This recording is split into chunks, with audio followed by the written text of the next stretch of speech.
at a pivotal juncture in history. We are no longer just using technology. We are living within it. As we look towards Vision 2026, India finds itself at the heart of a global digital revolution. But with great innovation comes great responsibility and even a greater debate. From the bustling corridors of artificial intelligence to the silent struggle for connectivity in our tribal belts.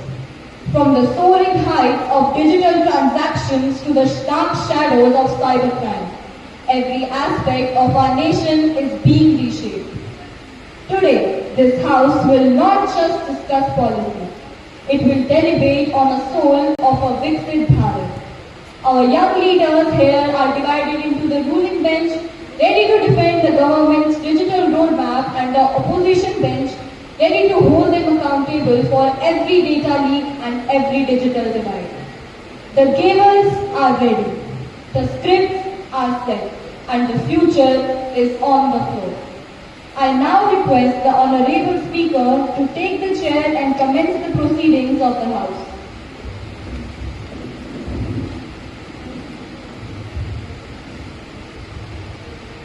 A very good morning to one and all present here. with सदन की गरिमा को बनाए रखते हुए सभी माननीय सदस्य अपना स्थान ग्रहण करें। Thank you, ma'am. Honorable Speaker, आज रूलिंग पार्टी डिजिटल रेवोल्यूशन का ढिंढोरा पीट रही है, लेकिन क्या इन्हें पता है कि 2025 में साइबर हुनर में 15% तक की वृद्धि हुई है। करोड़ों भारतीयों का डेटा डार्क वेब पर बिक रहा है। क्या विजन 2026 केवल कागजों पर सीमित है? अध्यक्ष महोदय, ओपोजिशन की चिंता जायज है, लेकिन उनकी जानकारी अधूरी है। सरकार ने सिर्फ डिजिटल इंडिया का सपना नहीं देखा, बल्कि सिटीजन की सेफ्टी और प्राइवेसी के लिए स्ट्रॉन्ग स्टेप्स भी लिए हैं। Digital personal data protection (DPDP) act 2023 लागू करके सरकार ने इंश्योर किया है कि हर सिटीजन का पर्सनल डाटा सेफ रहे और उसका मिसयूज ना हो पाए। आज भारत तेजी से एक डिजिटल पावर हाउस बन रहा है, जहाँ टेक्नोलॉजी सिर्फ कन्वीनियंस नहीं, बल्कि ट्रांसपेरेंसी, सिक्योरिटी और परफेक्ट का भी सिंबल बन चुकी है। स्पीकर मैम, तकनीक वोट नहीं बल्कि एम्पावरमेंट का जरिया है। रही बात समानता की, तो आज गांव का किसान भी वही तकनीक इस्तेमाल कर रहा है जो शहरों में उपलब्ध है। विजन 2026 महज एक सपना नहीं, बल्कि भारत की ग्राउंड रियलिटी है। अध्यक्षा जी, आर्टिफिशियल इंटेलिजेंस की बात करना अच्छा है, लेकिन क्या सरकार ने सोचा है कि आर्टिफिशियल इंटेलिजेंस के आने से आईटी और मैन्युफैक्चरिंग सेक्टर्स में जो नौकरियां खत्म होंगी उनका क्या होगा? मैडम स्पीकर, ये जो ओपोजिशन पार्टी एआई से इतना डर रही है, लगता है कि वे इतिहास भूल गए हैं। इतिहास गवाह है कि जब कंप्यूटर आया था तब भी यह डर बनाया गया था। एआई नौकरियां खत्म नहीं करेगा, बल्कि उनका स्वरूप बदलेगा। स्पीकर, डिजिटल क्रांति का कारण सच ई-वेस्ट है।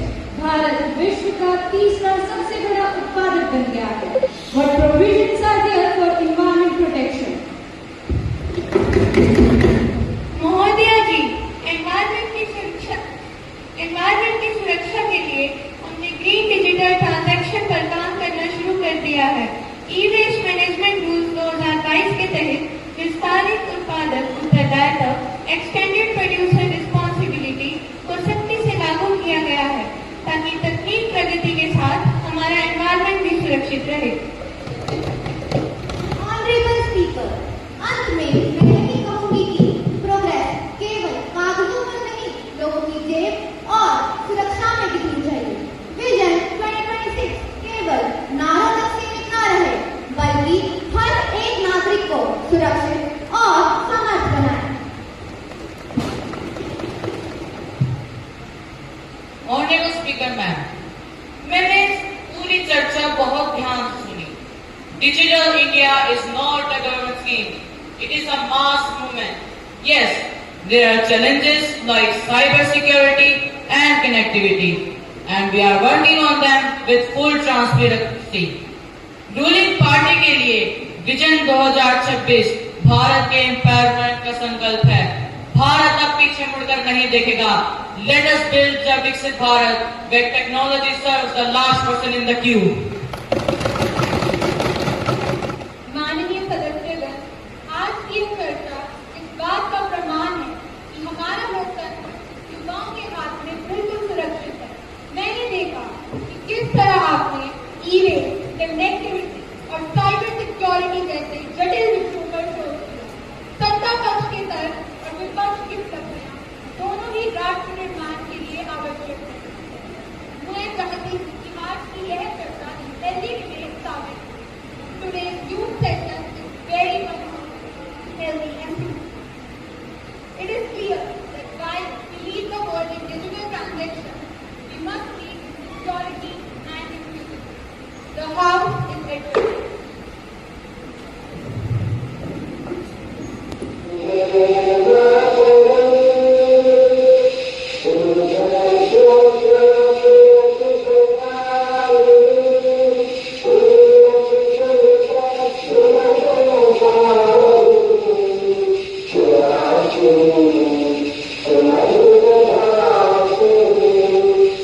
Thank you.